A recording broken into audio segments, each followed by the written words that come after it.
I love videography. I know, right? Me too. I'm just like, it's one of the top 10 things in my life. I realize, like, I am definitely doing this one way or the other.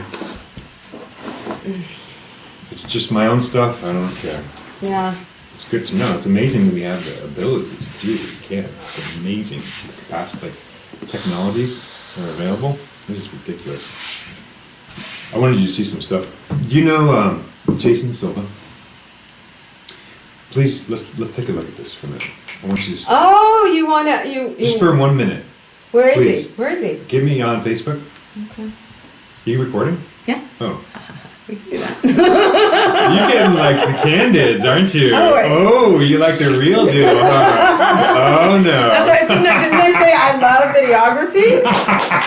I love capturing the real, beauty, right, expression, right.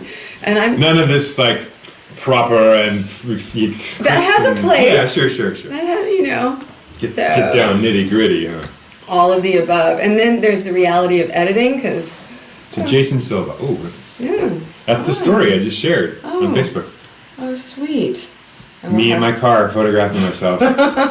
Jason J.A. Jason Silva. You're gonna love this. This is. He just released like 10 videos all at once. They're amazing. Really well done. He's just videoing himself talking about. He's passionate. He's super passionate. He's talking about his thing. Anywhere he goes, he's filming himself. And so he goes back and he finds this guy who does the videography of it. Wait, is it this? Jason Silva. Is this? Yeah. Just play on one of his things. And this is what he creates. And he launched them all at the same time. The human story of technological innovation is exteriorized. Oh, it's him? Yes, go back. Ray Kurzweil, the futurist. Sorry. My mistake. That's him. Okay, I will be quiet now, but I'm going to also open this up, make it bigger. And then Jason Silva. Ah, there we go. Okay, here we go. The story of technological innovation is really the story of how we exteriorize our imagination. Ray Kurzweil, the futurist, famously says that our capacity to imagine, to conceive of what might be, combined with our modest-looking thumbs, was sufficient to usher in literally a secondary force of evolution called technology. And it will continue, it is said, until the entire universe is at our fingertips. And what is this impulse to innovate? What is this impulse to instantiate our imagination? The cognitive philosophers David Chalmers and Andy Clark, they describe technology as literally a scaffolding of mind, the extended mind, right? And we use this to extend our thoughts, our reach, and our vision. And it has always been so, right? There is historical precedent for this. 100,000 years ago, when early humans first picked up a stick on the ground, we used that stick, that instrument, to extend our limits, to reach a fruit on a really high tree, to overcome those things that got in the way of us exercising our agency. And the uncanny, almost self-organizing miracle that we are beholding as we witness this disruptive age is that technology seems to have taken on a life of its own. Technology is imagination exteriorized. Technology is our creativity literalized. And what exactly is going on? Why is everything changing so fast? Well, here is where it gets really interesting. Enter Gordon Moore, the co-founder of Intel Corporation, who first picked up on something, right? To understand is to perceive patterns. He realized that technological progress was counterintuitive to how human beings think about change. We are linear thinkers, but we live in an exponential world. Technology changes at an exponential rate, and so we're future blind. It's counterintuitive to our intuition. We never see the future coming because our innovations seem to be accelerating. And what does it mean? What is exponential change? What is what he coined Moore's law? Here's an example. Ray Kurzweil talks about 30 steps. If you take 30 linear steps, 1, 2, 3, 4, 5, you get to 30. That's linear change over time. That's our intuition. If you take the same amount of steps exponentially, in 30 steps you get to a billion. 30 linear steps gets you to 30. 30 exponential steps gets you to a billion. This is the reason why the smartphone in your pocket today is 1,000,000 times cheaper, 1,000,000 times smaller, and 1,000 times more powerful than what used to be a $60 million supercomputer that was half a building in size 40 years ago. So understand this. Understand Moore's law, this second law of nature, this technological impulse impulse towards self-organization, what Kevin Kelly from Wired magazine labeled the technium, the seventh kingdom of life, subject to the same evolutionary forces as biological evolution. Technology comes through us, but not from us, and though it is with us, it belongs not to us. It is a scaffolding of mind. It is the exteriorization of human imagination. It is imagination literalized. This is the human-machine civilization, moving us towards an event horizon where we literally move into our own imaginations. Boom. And they're all like that. All right. I love that man. Yeah. He's so passionate. Yeah, it's... Flip it even more the other way. Yeah, just... A little more. This way. Just because you need to be more in it. Oh. I see what you mean. There you go. There you go. Well, it's interesting because my thought, it's just like as the mad rush of inspiration flew to me in visual form that made me think it was a commercial at first. And then to really drop in with the message of it and the slick, profound injection of information to inspire a waking up that demands focus and hear and visually tasty. Yeah, stunning. So stunning. Yeah. So really honoring. It's just and loving weaving that in here to kind of launch off of yes and. For me, yes and what we've been talking about. It's the way in which I believe human relation can change, transform, and shift.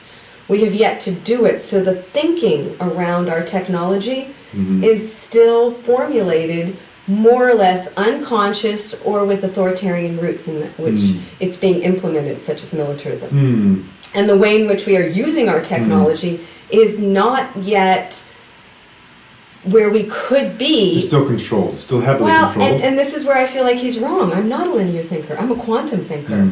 I think in visions of the future that are inclusive of a harmonious earth where we're not dominating through power and poison. I see a whole different pathway for how we can integrate social dynamics that are not predatorily driven towards survival and success. And I see a whole quanta interpretation, and I feel like that's the difference between some people who have been quantified in their own internal process, and oftentimes through medicine work. So that we open up to not a linear understanding of what we're a part of, but an orgasmic, organic manifestation of internal awakenings through archetypal channels. And for me, this is what I see as... in the physics of relationship, understanding how information for me, some people are very connected to past lives, where I think I can be any life if I open up that channel. I don't see it as linear. I don't see... It's all happening simultaneously? Well, I'm more like our radios. Where do I open to what information that is inside of my DNA that I come out of and I'm inside out of, and there's nothing separate. So you have access to all lifetimes. And mostly I go before humans. Mostly when I go back, I go, pre... And it's more of a thread. I move through an archetypal thread of understanding, archetypal behavior of consciousness that transcends all species. So I have a question for you. What does it take to get us through? Us. Yes. Well, it's so you're speaking. We. Yeah, you're speaking to the powers that be that are fighting, grappling to maintain any sense of control. They know that it's crumbling fundamentally, that they can't sustain it. Okay. So what happens, and how do we actually support Alexandra get Cortez? This shift to happen? Support good leadership.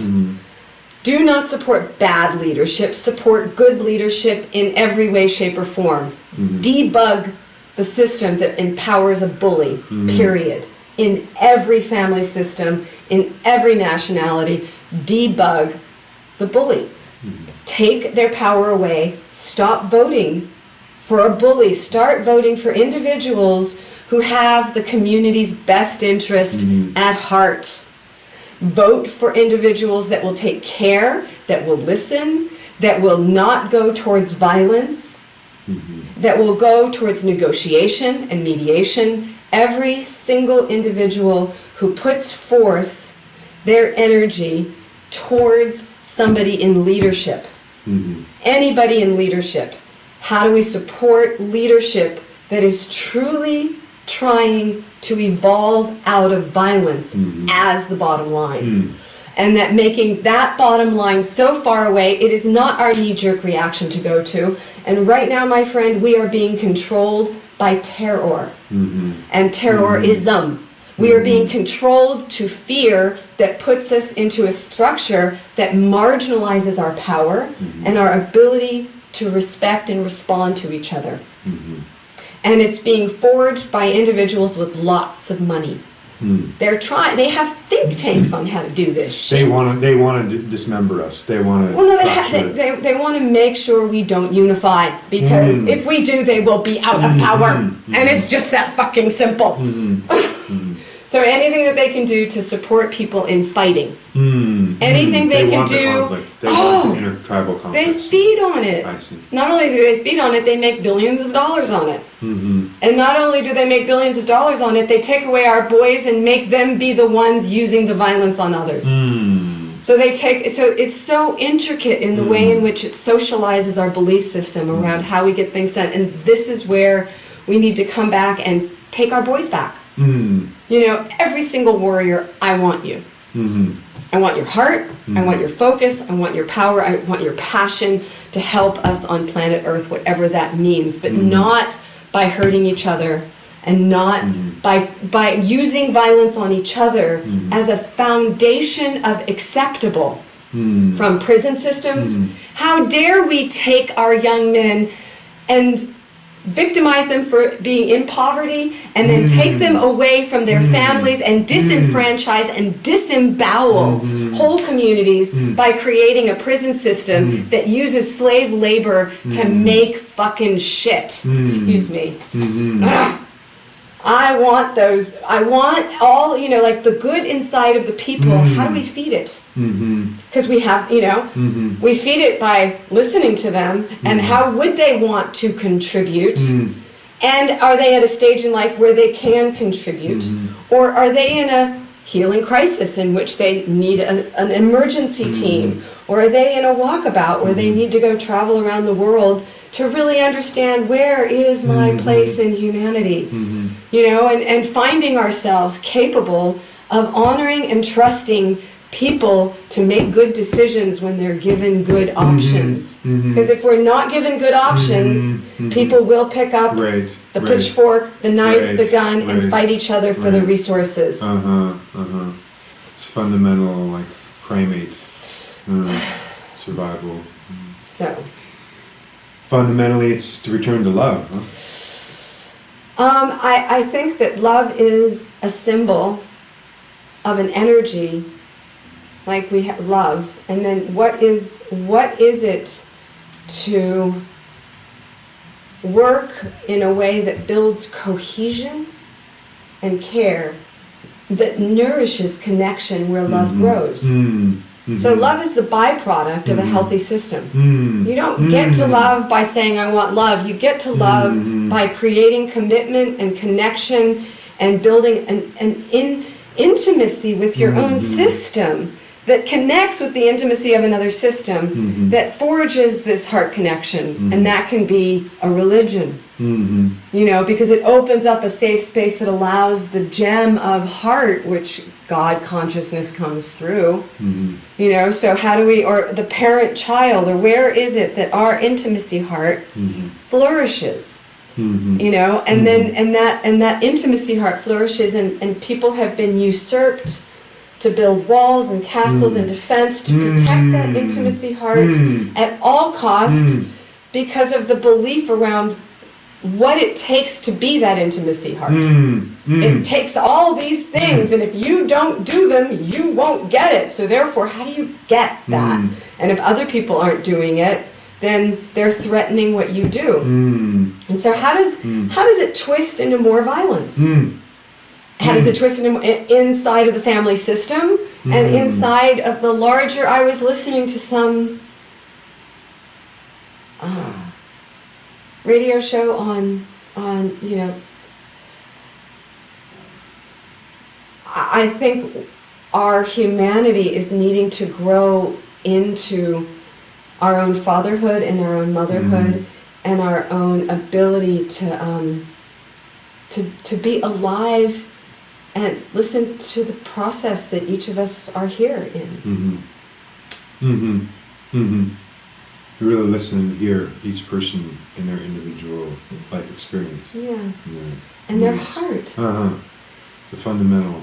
Yeah. I just essence. I just went from, it was just like feeling how do we just bring it home?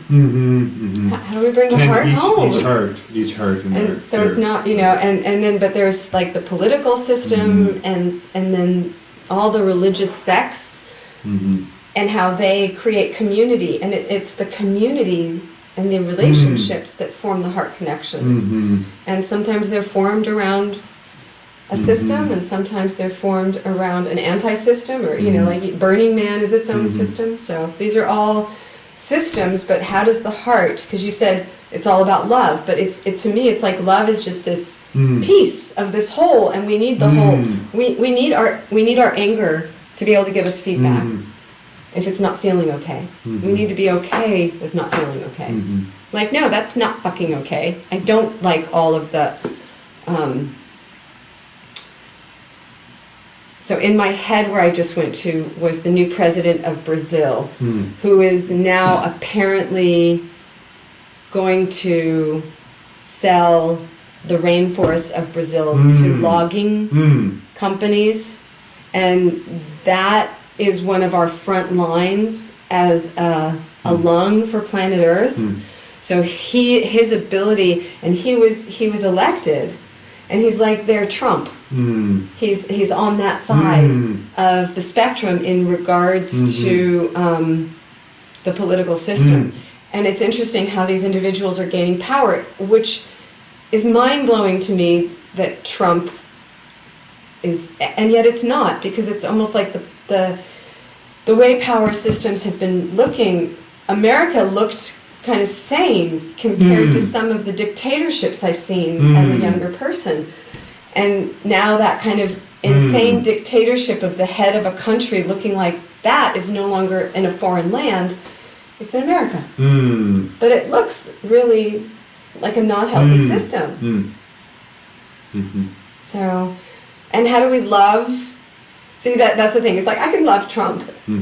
Like, I would have a fun time with him. I would just hate his bully. Like, not like that part of him that would accept it in a way. And I have no idea of how I might relate to him. He might be fun and playful, but that part of me that doesn't hold sacred to bowing down to a bully.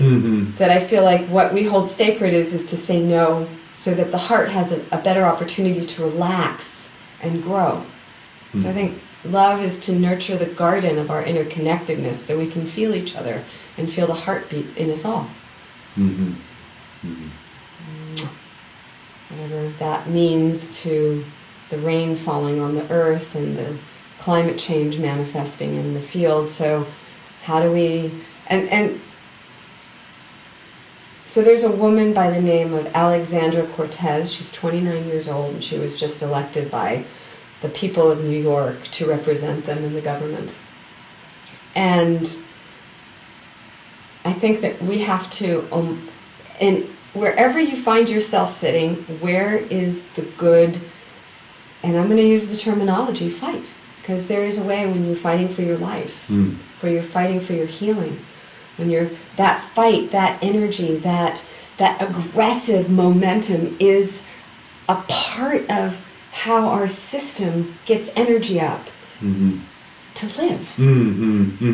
you know, to thrive. You know, and so it's like to fight. So how do we take that internal warrior to fight for our lives passion in a good way and stand up to the bully and say no? And the bully in ourselves too, because no one in my book is exempt from either participating in being a bully or by unconsciously empowering a system that empowers the last line of bully. We bully ourselves too. That's in the, and that's because that's just how we're taught. That's conditioned. It's all conditioned, and people we're doing it not knowing. So it's just a matter of bringing awareness to it and then reformatting it so it's coming from a different place.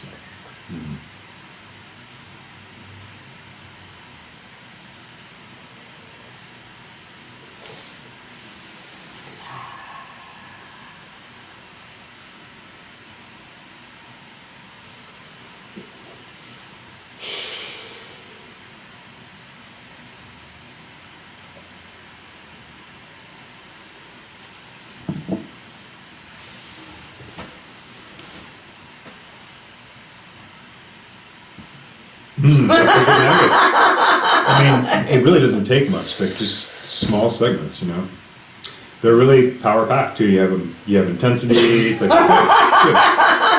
I'm a little wound up. No, it's great. I mean, that's what I'm saying. Like he's on it. Yeah. He's like in passion. He's like he's got. That's what's engaging. You just want to like hear where he's going. It's like you're on the edge of your seat. You're like, what the heck is he going?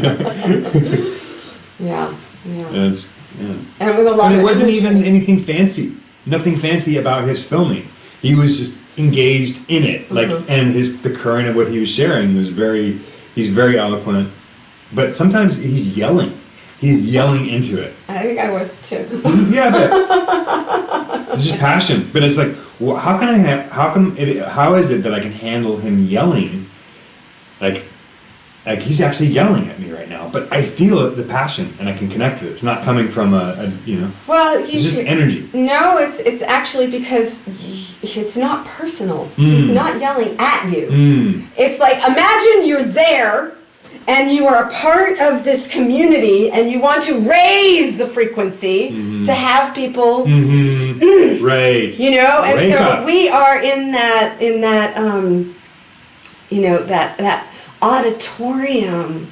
You know, you can imagine it happening in any of the political things when somebody steps on a soapbox. And what does that soapbox do? And when you start standing up and channeling truth, you know, in a way that then feeds on itself and grows, it's yummy. and like the true line of consciousness and the dialectic exchange of our own evolution to support the awake aware has never been accessible like now because of the media. We have this tool that can reach from here to here, and he just did it to us, and now he's on there, and now how do we do this thing that hooks up these good frequencies to evolve social contracts? To evolve the way in which we are listening to each other, the way in which we are grounding the information, and the dialogue. So that was, you know, like as I listened to him and you, and I'm invited out to speak, how do we open up this conversation? Is that you know, so like currency call-outs and community dynamics that support a council of human beings stepping forward to do this shit. You know, and what does that look like? So it's like, part of it is stirring the pot, part of it is setting up a new social structure that will allow community and a care-based system to grow. You know, I mean, to really, like, I was listening to the radio station and they were talking about the Russian bots, the trolls actually. hundreds people working round the clock to create media disinformation. And that's all they do. They take good information that is used with scientific backing, with goobledygook, and they throw it all together, and then they go, "Mah!" And then their whole thing is to create disinformation around trust, so people do not trust, and then in not trusting, they can be manipulated. It works. So this conversation, and I think of J-Link and the way in which a social system can embed a layering of true human relation by creating agreements that are trackable and respected. And then that bullshit goes away. Because you can't get away with it. You'll get caught on that shit. Because now we're back into, so it's like we used to have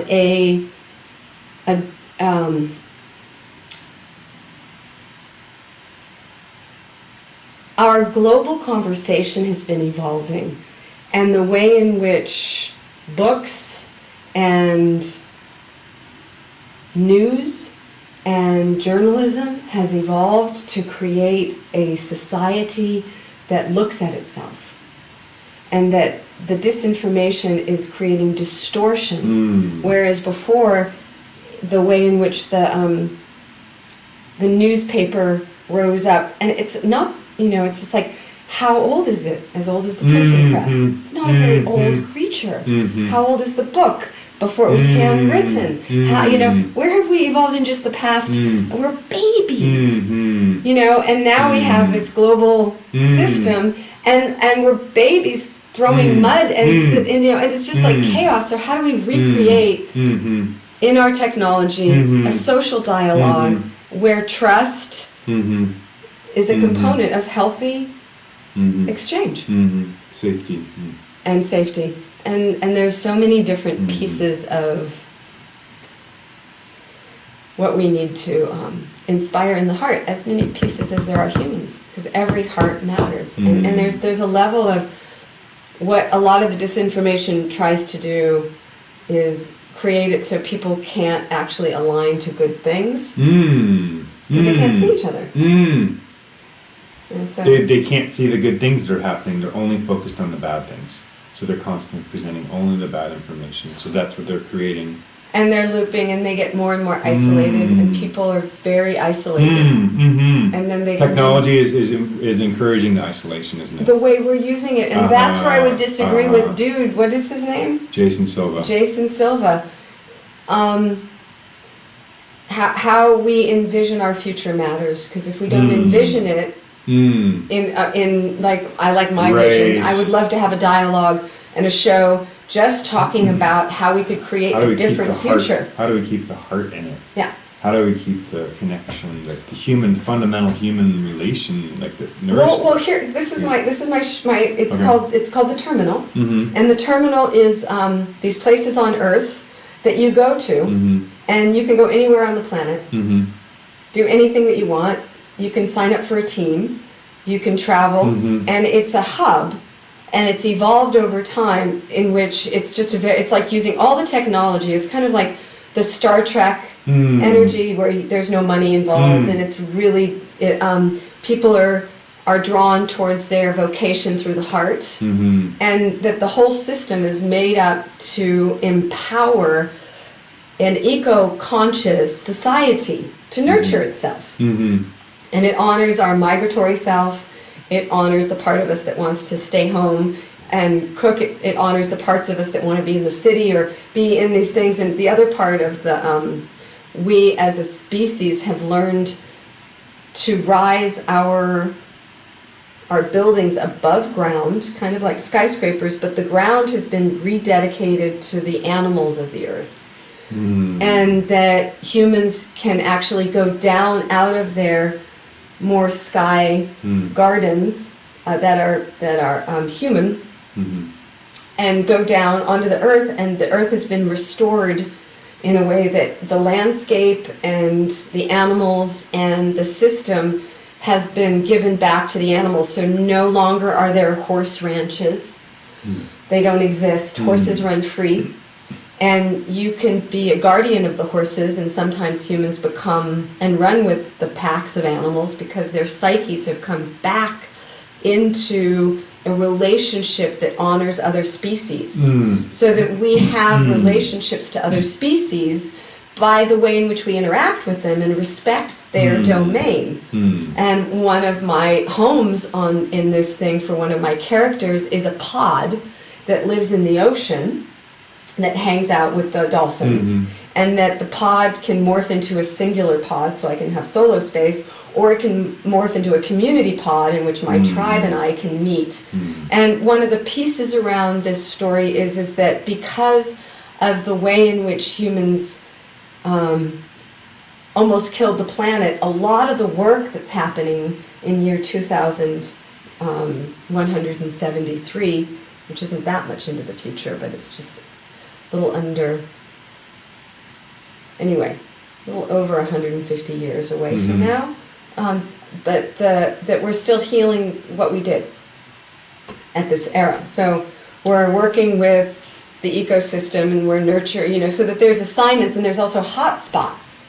So here's another piece of the thing is that in the system of this global community and village, that there's a team, and I call them the loopers.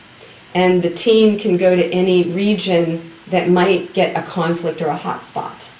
And that they come in and they help to negotiate to support the land and the people and the animals in finding that habitat for collective. So that the jobs now are, in the way in which humans work is very few stuff ever gets thrown out. Recycling is... we don't use anything that doesn't actually last a really, really, really, really, really long time.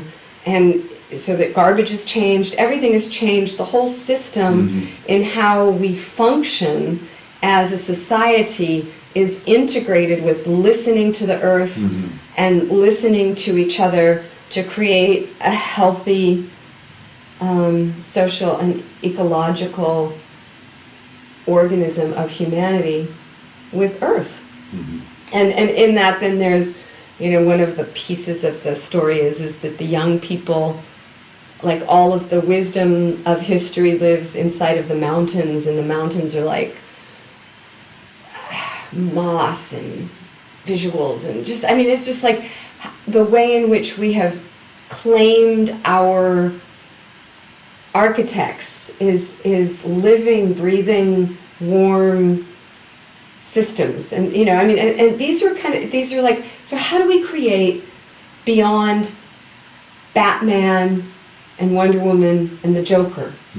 And how do we shift out of the fairy tales of winner and loser, and how do we create, because what I'm seeing in entertainment is the regurgitation of the story. It's like, really? Okay, now we're gonna have all these superheroes on this side and this, and it's just like over and over and over and over again. So that, but to think about why do we love it so much? Because it's going on inside of us. Well, because it's it's just fundamental. Why do you love it? Because it gives me excitement. It makes me feel alive. And in this world, and being entertained. It's like we live in a society. So here's another piece: it's like in this society, entertainment has morphed into more, and Sunal, I said, oh, that's sexy when I said performance. Like there's performance, but it's even deeper than that. It's like embedding the gifts into the social landscape that become our interactions. And it's not so that we don't put somebody up on stage and idolize them. And then that same person has played at the and I'm thinking of an example that I think he was a violinist or something. He gets paid so much money to play in Taj Mahal or somewhere like that. I don't remember who this was specifically, but the story goes, amazing musician, paid a lot, huge accolades, was playing in the New York subway station. And people would just walk by him. The point is, that is, how do we respect everybody in a way that... The genius in all, and the heart in all, and the importance of each heart and individual. And giving them the respect. Everyone matters. More. We are all God. Like. You know, like it comes down to energy and respect, and here's a big piece of it, because when you idolize somebody from afar, you feed that person energy. And so if you have 10 people, that person gets fed that energy. And if you're respected and honored and valued, and there are more people, there's more energy. You know, and then it's a currency. It is. And that's what we're seeking now, is the likes and the currency of like, yes, I'm loved, I matter, people like me. And how does that system? I mean, Facebook is such a young system programmed.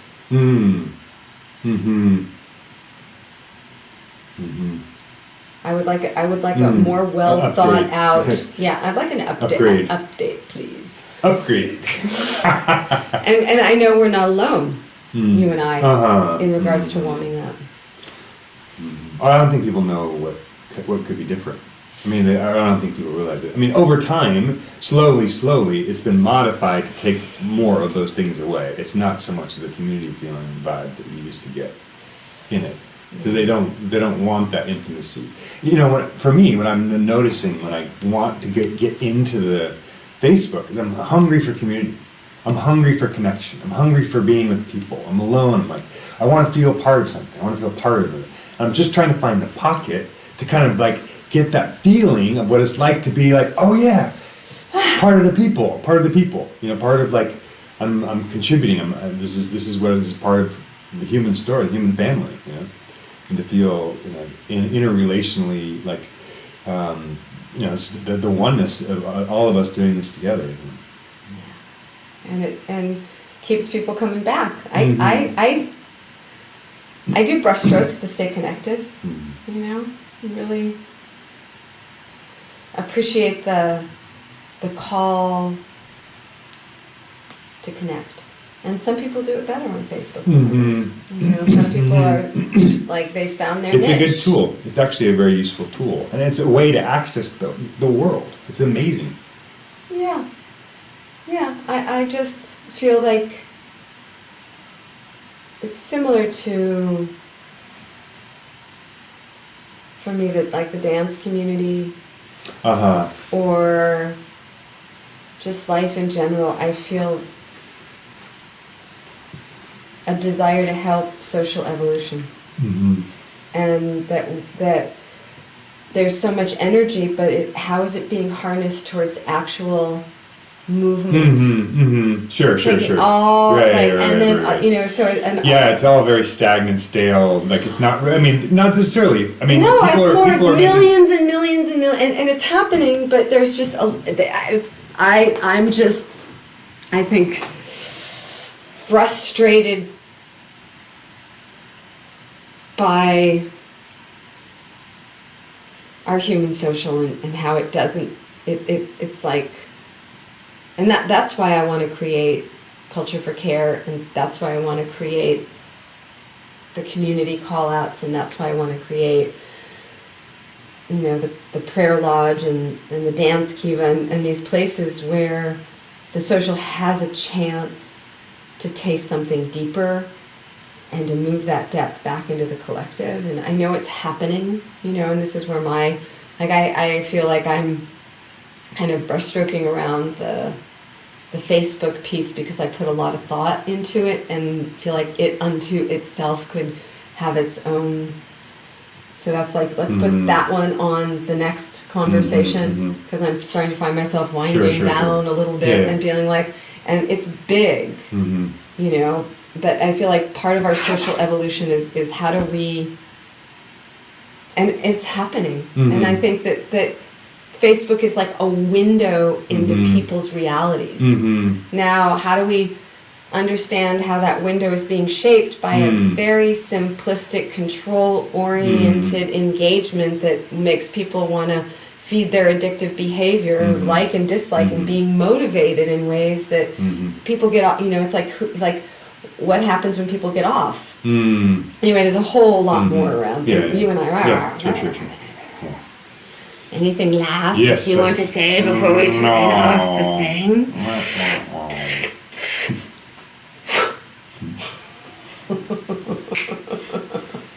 All right, dude. Mwah.